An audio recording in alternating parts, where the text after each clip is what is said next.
The shuttle doors hissed open with a mechanical sigh, and the airlock lights flickered as if the station itself were holding its breath. He stepped forward, boots clanging against the metal floor, and froze just short of the figure waiting in the center of the chamber. She was draped in chains that looked far too ceremonial to be purely functional, their cold silver reflecting the harsh fluorescent light. Her posture was perfect, as if the confinement had been rehearsed for a lifetime, and for a moment he thought she might be inspecting him as thoroughly as he was inspecting her. She looked human at first glance, the soft curves of her face and the careful symmetry of her features almost comforting in their familiarity. But then his gaze traveled upward to her ears, long and elegant, stretching past her shoulders in a manner that made them seem almost like wings folded back against her head. They twitched subtly as she tilted her head, and he swore he could hear a faint hum in the air around them, like static electricity dancing just out of reach. "So this is the famous human officer," she said, her voice light, teasing, but carrying a resonance that made it vibrate somewhere deep in his chest. He cleared his throat, trying to regain authority he wasn't sure he possessed. "Yes, I am the famous human officer, and you are—" He waved vaguely at the chains. "Officially, a war bride," she replied with a smirk. "Unofficially, the most bored guest on this station. I've been waiting for someone entertaining, and I suppose I'll have to make do with you." He opened his mouth to reply but closed it again. Entertainment. He wasn't sure whether she was mocking him or making a subtle threat.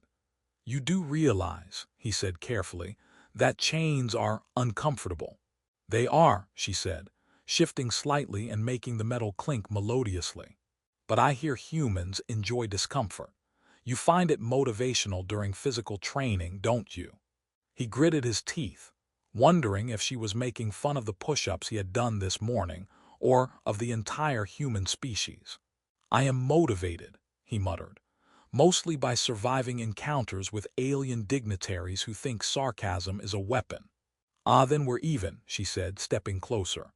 The chains rattled, a sound strangely musical. "Because I find humans equally exhausting and fascinating, and possibly amusing. You are definitely amusing, at least for a few minutes." He realized then that he had underestimated how much control a single glance could carry. She wasn't just a war bride. She was a diplomat, a strategist, and a provocateur, all wrapped into a tall, graceful figure with amber eyes that flickered like molten gold. He swallowed and tried to think of something sharp to say, but all that came out was, welcome to the station." "That was charming," she said, one eyebrow arching so high it nearly grazed her hairline. "I might consider it as a formal greeting if I ever decide to be polite." She paused, her gaze sweeping the room as if noting every camera and sensor, every hatch and railing. "And yet," she added with mock innocence, "I suspect you enjoy the sound of my chains far more than you'd like to admit." He felt a flush of irritation, but also a spark of humor he couldn't entirely suppress. "If you make one more joke about my emotional weaknesses, I will." He paused, realizing he had no idea what human officers actually threatened these days. "I will file a report." She laughed, a sound rich and musical that echoed against the metal walls. "A report? How terrifying! Should I tremble in my metallic shackles?" She tapped them lightly, and he had to admit, it made a surprisingly satisfying chime, like bells announcing the arrival of trouble. "You're going to regret that laugh," he muttered. "Or maybe not. I'm still trying to figure out if you're dangerous or just ridiculously entertaining." She tilted her head, studying him. "Dangerous, perhaps, entertaining, definitely, and stubborn." "Ah, human stubbornness is a lovely thing. It's so predictable." He crossed his arms and took a careful step back, trying to reclaim some semblance of authority. "Predictable, huh? I think you'll find humans can be surprisingly unpredictable. For instance, I once convinced a whole squad to follow me into a decontamination chamber that was scheduled for maintenance, just to see what would happen." She raised both eyebrows in mock admiration. "You led them into a death trap just for a show." "No," he said quickly, "just minor inconvenience. No one died, mostly. Her smirk turned into a genuine smile, and she shook her head. You humans have the strangest definitions of entertainment. On my planet, minor inconvenience is considered a diplomatic faux pas. Well, he said, a grin tugging at the corner of his mouth despite himself, you're on a human station now. We define entertainment differently, mostly by how many reports we get afterward. Her eyes sparkled as she moved past him, chains rattling like a percussion section. Then I suppose I'll have to keep you busy. I wouldn't want you to get bored before the war ends, or after, or whenever we figure out what exactly this marriage arrangement entails. He shook his head, trying to keep pace with her. You realize that I have to report everything you do, and I mean everything. Good, she said, leaning close so her voice brushed against his ear. Because I plan to do absolutely everything, and you'll love every second of it. He stumbled backward, tripping over a maintenance hatch, and she laughed again, the sound like wind chimes caught in a storm. Clumsy, she said almost fondly. I like it, it makes you human. He straightened and glared, but the corner of his mouth betrayed him. I'll have you know, I am a highly trained officer. Professional, disciplined. Predictable, she interrupted, tapping his chest lightly with a long, elegant finger. Yes, I've already noted it. Very professional, very disciplined, very amusingly predictable. He groaned, rubbing his temples. I think I'm going to regret this assignment. And I think I'm going to enjoy it, she said, tipping her head with mock formality. Shall we begin, Captain? Or would you like to inspect my chains first? He paused, realizing that for the first time in weeks, the war felt distant. Somehow, between her teasing and the ridiculous formality of their situation, he felt a spark of something that wasn't fear, duty, or boredom. Maybe it was curiosity, or maybe it was the beginning of something far stranger than either of them could imagine. As the airlock hissed closed behind them, he caught her eyes again, long ears twitching with amusement, and realized with a sinking and thrilling certainty that surviving this assignment would require more than training, orders, or strategy. It would require wit, patience, and a willingness to be thoroughly outmaneuvered by a woman in chains who refused to be ordinary. Her laughter echoed down the corridors as they walked together, the metallic clinking of her chains keeping rhythm with the beat of the station, and he couldn't help but think that in a galaxy full of wars and treaties, perhaps the most unpredictable force was right here beside him. The first morning aboard the station arrived with the usual blare of alarms, though neither of them noticed. She had already managed to spill 3 vials of luminescent alien liquid onto the corridor floor, laughing as it fizzed and sizzled like a tiny neon storm. You humans are dreadfully tidy, she said, watching him carefully navigate around the puddles. So predictable, I suppose it's reassuring in a way. He grunted, sliding slightly, and shot her a glare that was meant to be intimidating, but came off more like a complaint. I told you that's not a toy, that's a specimen for analysis. Oh, I know, she said, twirling one of the spilled vials with a finger and letting the liquid form strange geometric shapes in the air. I'm simply testing your reflexes. So far, mediocre. He groaned and rubbed his forehead. If I survive your tests, I'll request hazard pay. Noted, she said, her long ears twitching in amusement. Though I suspect you'll enjoy it more than you claim. Humans are absurd that way, complain constantly, but secretly savor the chaos. Their morning ritual became something of a dance. She would point out minor inefficiencies in the station's gravity regulators, then suggest, with mock solemnity, that they recalibrate the entire wing to simulate zero-G while he had breakfast. He tried to argue practicality, but she countered with playful logic. If your species can survive a day without tripping over airlocks, surely you can survive a few minutes in simulated lunar gravity. Consider it character building. By the time they reached the training bay, he was exhausted, and she was just warming up. She stepped onto the anti-grav platform and lifted effortlessly, her long ears trailing behind her like banners. Impressive, aren't I? She said, Don't worry, I won't judge your attempts at mimicking grace.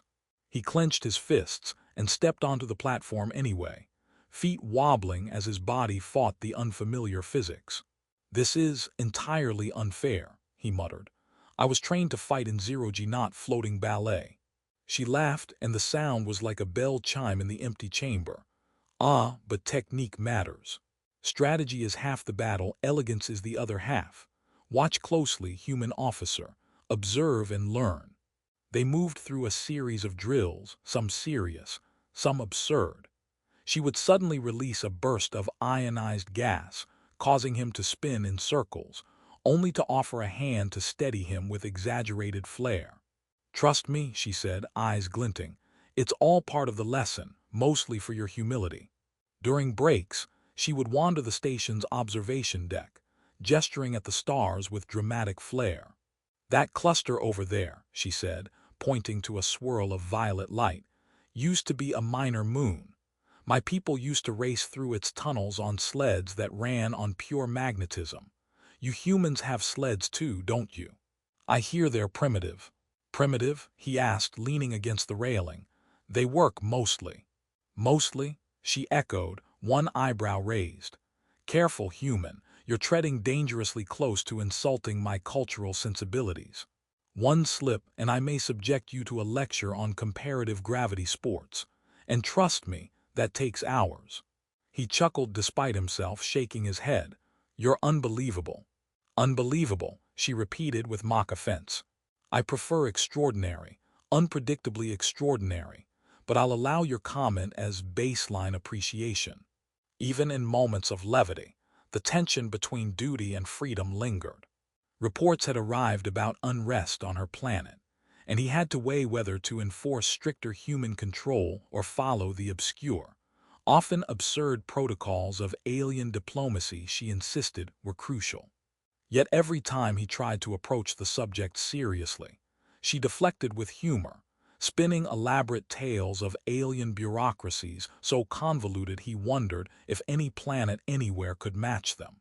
You humans think rules are simple, she said, twirling one of her long fingers in the air like conducting an invisible orchestra.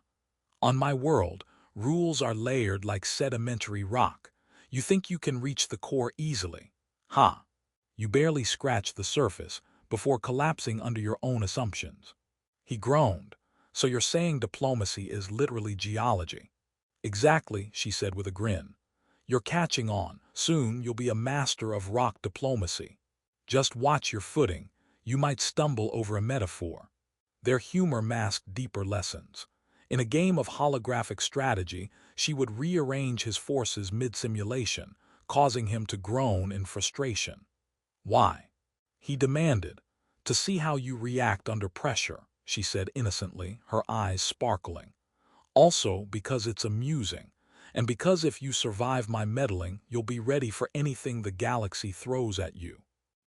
Even as he protested, he found himself learning. Not just tactics and strategy, but empathy, patience, and the strange rhythm of cooperation with someone so wildly different. Her long ears twitched whenever he made a choice she deemed sensible, and he began to anticipate her commentary, even when she surprised him with a sudden leap onto the control panel, scattering holographic maps into the air like glittering confetti. Stop that, he shouted, though the corners of his mouth betrayed a grin. Stop what? She said, placing a hand innocently on her chest. I'm simply enhancing morale and perspective, and possibly your ability to clean up after me, which is an underrated life skill. As the day turned to night on the station, he realized the absurdity of their situation. A war bride in chains, an officer tasked with her oversight, and a galaxy that refused to operate according to human logic. Yet in the chaos, he found himself smiling more than he had in months, challenged not only physically and mentally, but emotionally by a woman who refused to be ordinary.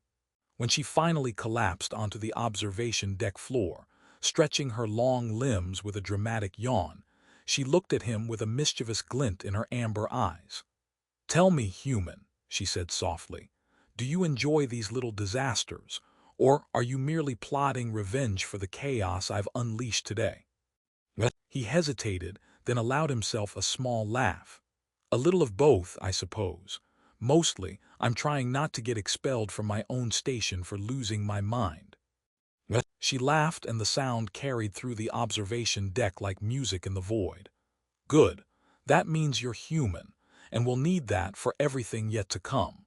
And as the station hummed around them, a constant reminder of the galaxy's endless rules, wars, and strange alliances, he realized that she wasn't just a war bride in chains.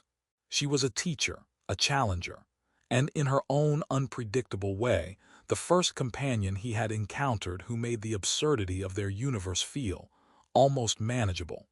Her laughter echoed long after the sunlights of distant stars streaked across the windows, and he knew that surviving her lessons would require more than training. It would require humor, courage, and a willingness to embrace the unexpected, no matter how ridiculous or dangerous it seemed. The alarm started again, piercing through the station with a shrill urgency, but by now he had learned to take her in stride. She had been prancing across the control deck moments before, long ears flicking, her amber eyes gleaming with a mixture of mischief and purpose, tapping the consoles like a conductor leading an orchestra of chaos. "You humans really know how to make a grand entrance," she said, her voice light, but threaded with energy that suggested she had plans beyond mere amusement. He groaned and rubbed his temples, realizing he had left his morning coffee precariously balanced on the edge of a console. It toppled, spilling a ribbon of steaming liquid onto the floor. She laughed, the sound bouncing off the metal walls. Ah, the mighty officer reduced to coffee casualties. Delightful. "I'm about to be reduced to paperwork casualties too," he muttered. "Rebellion reports, alien unrest, chain inspections, you name it, it's on my desk." "Ah, paperwork," she said, twirling one long ear as if it were a baton. "The true battlefield of humanity. If I'd known, I'd have brought you a quill and ink, or maybe a laser pen. Does it glow in your human bureaucratic red?" He blinked. A laser pen would definitely improve morale. She giggled and then, with her usual suddenness, leapt onto the console, scattering holomaps across the room. Now," she said, examining the floating maps as if they were a puzzle she intended to solve by magic alone. "There's a rebellion forming on Altharis. We could stomp it, yes, or we could negotiate. I vote for the option that lets us both keep our dignity and gives me the chance to torment you with strategy." He groaned but couldn't hide the spark of excitement. "Fine, but if this goes sideways, it's on your head." "Always," she said, grinning, "and it's far more amusing that way." Hours passed in a whirlwind of strategy simulations, holographic overlays, and more than a few deliberate distractions she created to see how he reacted. Each time he began to get frustrated, she would toss in an absurd complication, like a squadron of holographic space goats, or question the logic of a human maneuver just to make him squirm. Yet despite the chaos, he noticed something remarkable. He was thinking differently, anticipating possibilities he would have ignored before. Her teasing, ridiculous as it often was, had trained him to see beyond standard tactics, to weigh consequences in ways he had never considered. "You're infuriatingly clever," he admitted finally, throwing his hands up as one of her simulated attacks. She had somehow programmed it to look like an interstellar custard pie, hit his defense shields and sent him spinning. "And you're surprisingly adaptable," she said, landing gracefully and brushing off her hands. "I was half expecting you to throw the console out the airlock by now." "Tempting," he muttered, rubbing his jaw.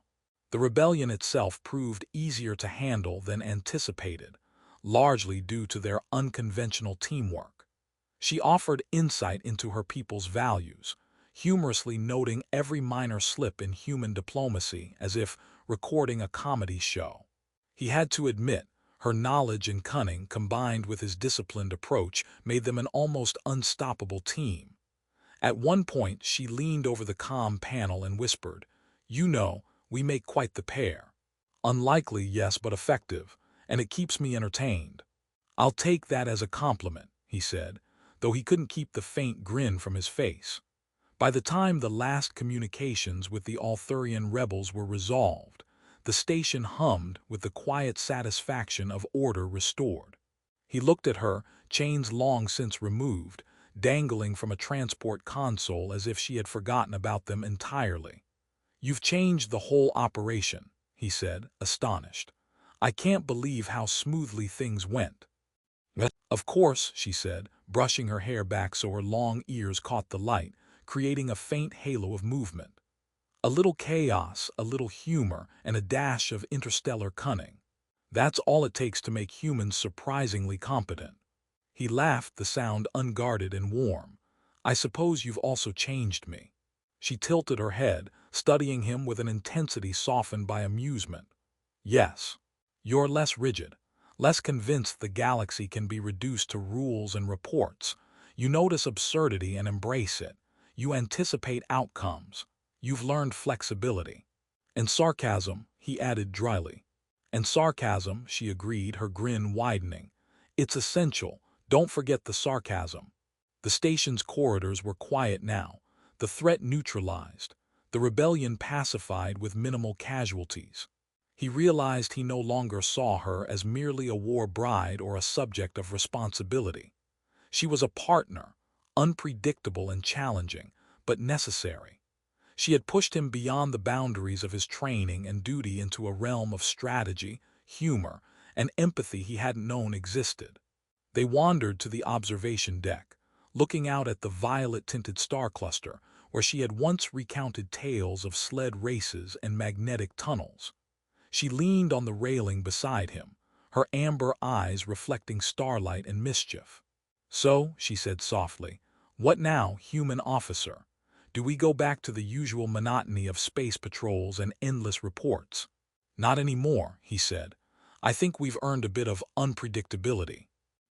Her laughter echoed through the chamber, and for the first time it felt entirely unforced, free of challenge or provocation. "Good.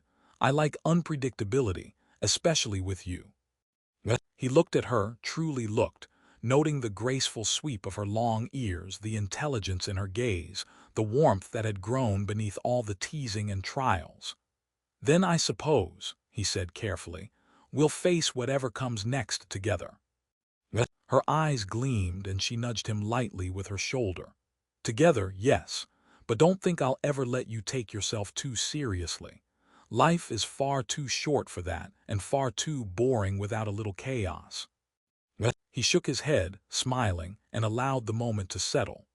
The galaxy beyond the observation deck hummed quietly, wars and treaties continuing as always, but inside the station, order and chaos had found a new balance. He had learned that